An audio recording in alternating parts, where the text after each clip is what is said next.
ఆయన ఎంత బాధ్యతగా ఉంటాడండి, ఎంతో కష్టపడి చేసే సినిమా. దాన్ని వ్యక్తిగతంగా హననం చేయడం అనేది ఎంతవరకు సమంజసమో మీరే ఆలోచించండి స్వామి.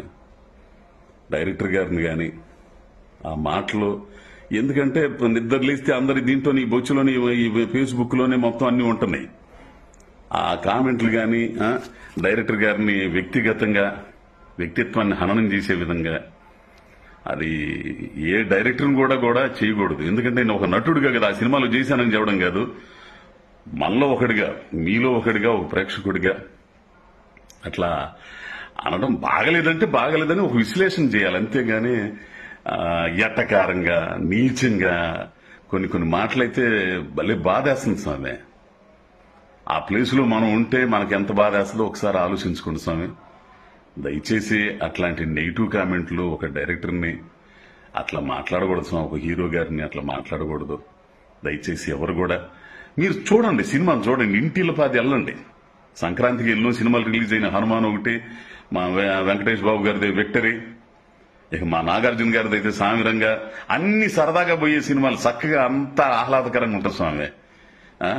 ఎందుకు స్వామి మీ కోపంలో అర్థం ఉండొచ్చు, ఎవరి మీదో మీ కోపం ఉంది, అవన్నీ ఉండయి, నా కోపానికి అర్థం ఉండొచ్చు, కానీ దీన్ని బలి చేయకూడదు. ఈ మన గుంటూరు కారాన్ని సినిమాని డైరెక్టర్ గారిని అంత ఇదిగా మాట్లాడడం కరెక్ట్ కాదేమో స్వామి, ఒకసారి ఆలోచించండి స్వామి. ఈ పండగ సందర్భంగా అందరు సరదాగా నవ్వుకోవచ్చు, భలే కామెడీగా ఉంటుంది సినిమా.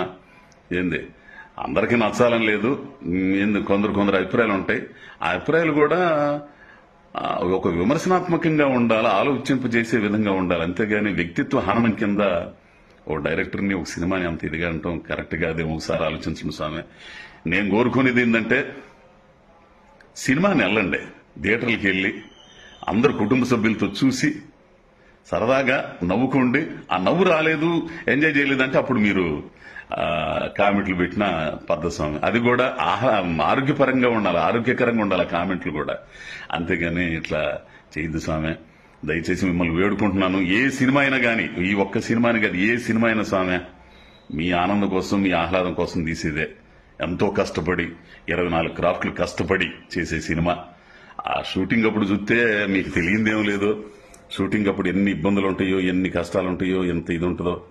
సో ఒకసారి చూడంగానే చేతిలో ఉంది కదా అని చెప్పి టకటకన్నా నొక్కేసి పోయింది.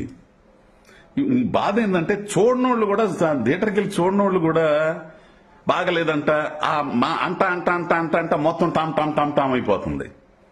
ఆ నేటు ఎల్లకాలం ఉండదులేండి, ఎందుకంటే ఈ 2-3 రోజుల్లోనే సరదాగా సినిమా బ్రహ్మాండంగా చూస్తున్నారు. ఇంకా 2-3 రోజులు పండగ సెలవులు ఇవన్నీ ఉండే, అందరు వెళ్ళండి, చక్కగా ఎంజాయ్ చేయండి.